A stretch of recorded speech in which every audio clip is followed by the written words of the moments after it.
Already, man, sitting over here drinking that Catholic priest juice. Yeah, that he was drinking before he started terrorizing everybody in the church, the nuns and the boys. Yeah. Yeah, I got a woman though, so yeah. God said I get to have a woman, so I get to drink the priest juice and not fuck on nobody that don't want to be. Yeah, but shout out to Antoine Daniel. We back again, boy, live in Dallas, But we Texas. in your city this time. Yeah, man. My man came to my city, man, and didn't nobody surround him at the airport and try to kick his like they did. I didn't have to come rescue him. And then he brought me to an area of Dallas that probably underwent gentrification about 15 years ago. And I had to use the GPS to get here. Had I known how to get here, I would have got here quicker than what I was. So it took me around I-20 to 35 through Oak Cliff, the spur to get on 67, man, just to bring me to West Dallas. Man, I was mad in the mother. But if you're not from here, man, you think you're in Beverly Hills. Gentrification, in my eyes, it isn't a bad thing. It's not a bad thing? No, it's not a bad thing. We sitting in a 3-story house that overlooks Dallas. I've been on many rooftops in downtown Dallas, but I've never seen a view like this. Yeah, it is pretty incredible. Yeah. That view is crazy. It got a double rooftop. Yeah, Let me just say this house got a double rooftop. Yeah, it's a double rooftop. Yeah. Right. So and then it's an Airbnb. Yep. So yeah, that's this. This is amazing, man. So welcome to Texas. Man, I'm happy to be here. I like Dallas better than I like Houston, to be honest with you.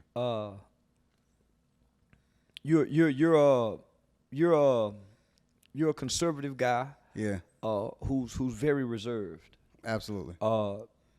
Houston has a lot of billionaires, a lot of millionaires. Dallas has a lot of millionaires and billionaires. Shout out to the Waltons. Ross Perot Jr.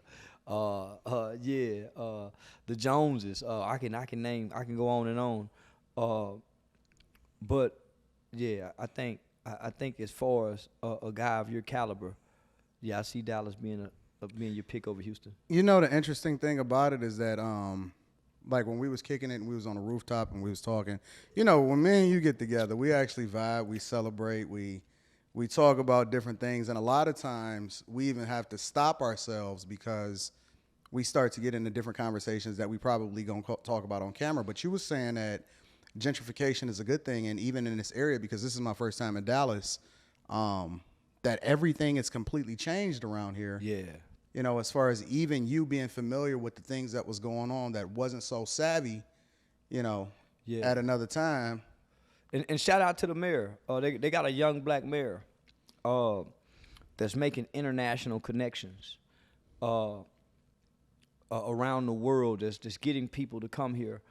Shout out to our governor. He get a lot of flack, but Texas is a state that attracts corporation and businesses. Yeah.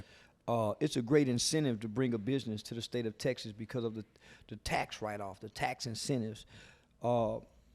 Between Dallas and Houston, and just around Texas, West Texas, South Texas, Texas is a felony-friendly state. You can work for Lockheed Martin as a felon. Yeah, as a felon.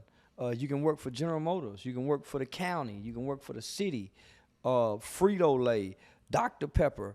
Man, you can get great jobs out here. And the reason why Texas is a felony-friendly state is because just for a corporation or a business to hire not just a felon, but someone who gets a TANF, someone who gets disability, to hire a military veteran, to hire someone who's been convicted of a crime, there's almost a $20,000 tax write-off for that, for each individual. That's insane.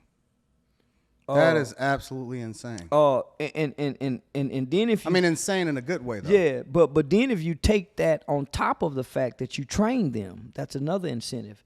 So that's why you see a lot of reentry programs, a prison reentry program that's focused on training. That's why you see a lot of temporary employment agencies that's focused on training. A lot of nonprofits come to the community and try to offer training. That's why you see a lot of community programs offer forklift training, CDL training, because the government, not just the federal government or the Department of Labor, but your state government has a lot of incentives for that. So if black people created more businesses and hired more black people with records, they can also too tap into that economic incentive. I don't know if that's gonna pop off though. It don't make sense to them though. Yeah, well, one of the things is that it just always seems like black people in a lot of instances, they don't want to work. Well, dang, you ain't lying. Now, They don't want to if work. you said that, they gonna say, man, you talking down on black people, you talking against black people. If white people said that, they'll say you're racist. But the statistics and the number says that. Well, me as a person that's opened up multiple businesses and I have a lot of people that work for me, you know, even today, the biggest problem that I have specifically when I'm opening up a business or I'm making an investment, right, and I'm even putting $1 million over the next 2 years into my own city, right? Instead of leaving, I'm deciding to put it into my own city. The biggest obstacle that we have, both Rita and I, my wife, is when we opening up a business, we trying to evaluate whether or not we can actually find somebody that can work. You know what I'm saying? Because it's very difficult to hire somebody that actually want to come to work every day. And if they're not sitting at home, or they, you know, you can't find them, you know, get them to do something where they stand at home and doing it or something like that. Even standing it's hard. hard. It takes a certain kind of person to work from home and be effective and be a great valued employee at home as compared to being in the office, right? Yeah. Most people have to be in need to be micromanaged. Yep. Most people have to be in need to be micromanaged. That's just the way it is. Most people don't have the honor system. I ain't gonna say that. On the job, very people do what's right for the company, and on the best interest for the company when nobody's not looking. So I understand what you're saying, and if you look at what happened during the pandemic, just right here in Texas, man, there was some people getting, by the time they filed for unemployment, and they went through the unemployment process, and the back pay, and what they was giving out weekly during the pandemic. So they were giving out money to the unemployment system. Man, people was getting $17,000, $20,000 in 3 or 4 weeks, and had never touched that kind of money had they not been selling drugs at one time.